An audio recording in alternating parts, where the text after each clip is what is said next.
తెలంగాణలో బీఆర్ఎస్ కాంగ్రెస్ మధ్య సవాళ్ల పర్వం నడుస్తోంది. గురుకులాల్లో అవినీతి జరిగిందని బీఆర్ఎస్ నేత ఆర్ఎస్ ప్రవీణ్ ఆరోపించారు. 11 గంటలకు ఆధారాలతో ప్రెస్ క్లబ్కు వస్తారన్నారు.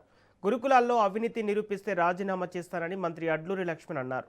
హరీష్ రావు కేటీఆర్తో చర్చకు సిద్ధమన్నారు. అప్పులపైన బీఆర్ఎస్ వర్సెస్ కాంగ్రెస్ అన్నట్లుగా పరిస్థితి మారింది. అప్పులపై కేటీఆర్ సవాల్ను మంత్రి జూపల్లి స్వీకరించారు. ఉదయం 11 గంటలకు బీఆర్ఎస్ ఆఫీస్కు వెళ్తారన్నారు జూపల్లి. కేటీఆర్ చెప్పేవి నిజమైతే పదవికి రాజీనామా చేస్తారని ప్రతి సవాల్ విసిరారు. కాసేపట్లో తెలంగాణ భవన్కు కేటీఆర్, హరీష్ రావు వెళ్లనున్నారు. భారీగా నాయకులు, కార్యకర్తలు చేరుకుండడంతో తెలంగాణ భవన్ దగ్గర టెన్షన్ నెలకొంది.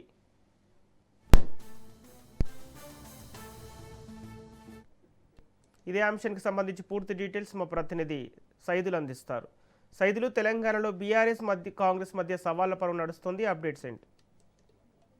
సంపత్, అధికార ప్రతిపక్ష నేతల మధ్య సవాళ్లు ప్రతి సవాళ్లు నడుస్తూ ఉన్నాయి. ఈ రోజు రాష్ట్ర అప్పులకు సంబంధించి, అంటే తెలంగాణ రాష్ట్రం వచ్చిన తర్వాత బీఆర్ఎస్ పార్టీ 10 ఏళ్ల అధికారంలో ఉన్నప్పుడు చేసిన అప్పుపై చర్చకు సిద్ధమా అంటూ మంత్రి జూపల్లి కృష్ణారావు బీఆర్ఎస్ పార్టీ ముఖ్య నాయకులకు సవాల్ విసిరారు. అయితే ఆ సవాల్ని స్వీకరించి మరి కాసేపట్లో తెలంగాణ భవన్ కి రానున్నారు బీఆర్ఎస్ వర్కింగ్ ప్రెసిడెంట్ కేటీఆర్, మాజీ మంత్రి బీఆర్ఎస్ శాసనసభ ఉపనేత హరీష్ రావు. కాంగ్రెస్ పార్టీ 2.5 ఏళ్ల పాలనలో చేసిన అప్పులపై చర్చకు సిద్ధంగా ఉంటే, బీఆర్ఎస్ పార్టీ 10 ఏళ్ల పాలనపై చేసినటువంటి అప్పుకు చర్చకు సిద్ధం అని చెప్పేసి బీఆర్ఎస్ పార్టీ నాయకులు కేటీఆర్, హరీష్ రావు సవాల్ ఇసిరారు. కాబట్టి ఇక నేతల మధ్య సవాళ్లు ప్రతి సవాళ్ల మధ్య ఒక్కసారిగా రాష్ట్ర రాజకీయాలు వేడెక్కాయి. మరి కాసేపట్లో తెలంగాణ భవన్ కి కేటీఆర్, హరీష్ రావు వస్తున్న నేపథ్యంలో పెద్ద ఎత్తున పోలీసు బలగాలు తెలంగాణ భవన్ వద్ద మోహరించున్నారు.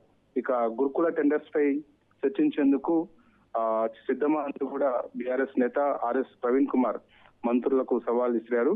మంత్రులు పొన్నం ప్రభాకర్, అడ్లూరి లక్ష్మణ్, మజారుద్దీన్ ముగ్గురు సిద్ధంగా ఉండాలి. సమాజిగూడ ప్రెస్ క్లబ్ కు వస్తాను, చర్చకు సిద్ధమా అంటూ కూడా ఆర్ఎస్ ప్రవీణ్ కుమార్ సవాల్ విసరడంతో ఆర్ఎస్ ప్రవీణ్ కుమార్ సవాల్ ని స్వీకరించినటువంటి మంత్రులు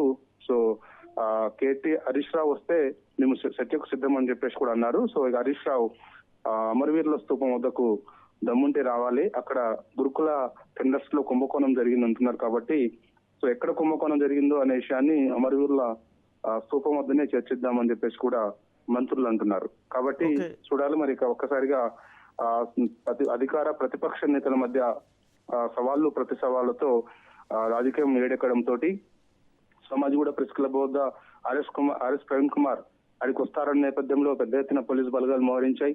అమరవీరుల స్తూపం వద్దకు మంత్రులు వస్తారేమన్న నేపథ్యంలో అక్కడ పెద్ద ఎత్తున పోలీసు బలగాలు మోహరించాయి. కాబట్టి చూడాలి మరి కాసేపట్లో తెలంగాణ భవన్ కి కేటీఆర్, హరీష్ రావు, ఆర్ఎస్ ప్రవీణ్ కుమార్ ముగ్గురు వచ్చిన తర్వాత ముగ్గురిని మరి బయటికి పంపిస్తారా, లేదంటే అక్కడే తెలంగాణ భవన్ వద్దే అడ్డుకుంటారా అనేది కూడా మరి కాసేపట్లో మనకి తెలిసే అవకాశం అయితే కనిపిస్తుంది. కాంగ్రెస్ పార్టీ 2.5 ఏళ్ల పాలనలో రాష్ట్రాన్ని అప్పుల కుప్పగా మార్చిందని చెప్పేసి కూడా బీఆర్ఎస్ పార్టీ ఆరోపణ చేస్తుంది. చేస్తున్నటువంటి అప్పు కనీసం ఇచ్చినటువంటి హామీలకి ఖర్చు చేయడం లేదని, అదేవిధంగా రైతులకు ఇచ్చినటువంటి హామీలకు ఖర్చు చేయడం లేదని కూడా బీఆర్ఎస్ పార్టీ ఆరోపణ చేస్తుంది. మరి ఆ డబ్బు ఎక్కడికి పోతుంది, ఎందుకు అప్పు చేస్తున్నారని చెప్పేసి కూడా బీఆర్ఎస్ పార్టీ రాష్ట్ర ప్రభుత్వాన్ని ప్రశ్నిస్తూ వస్తుంది. 9.5 ఏళ్ల బీఆర్ఎస్ పార్టీ పాలనలో చేసినటువంటి అప్పు ఎందుకు చేశాము, ఎందుకు చేయాల్సి వచ్చింది, చేసినటువంటి అప్పుతో ఇటు సంక్షేమ పథకాల విషయంలో, అదేవిధంగా కాళేశ్వరం ప్రాజెక్టు విషయంలో ఎందుకు ఖర్చు చేశాం అనేది కూడా వాళ్ళు అంటున్నారు. కాబట్టి ఏదేమైనా కాంగ్రెస్ బీఆర్ఎస్ నేతల మధ్య మాత్రం రాష్ట్ర అప్పులకు సంబంధించి, అదేవిధంగా గురుకుల టెండర్స్ కు సంబంధించి మాత్రం సవాళ్లు ప్రతి సవాళ్ళు అయితే నడుస్తున్నాయి. Thank you Saidulu.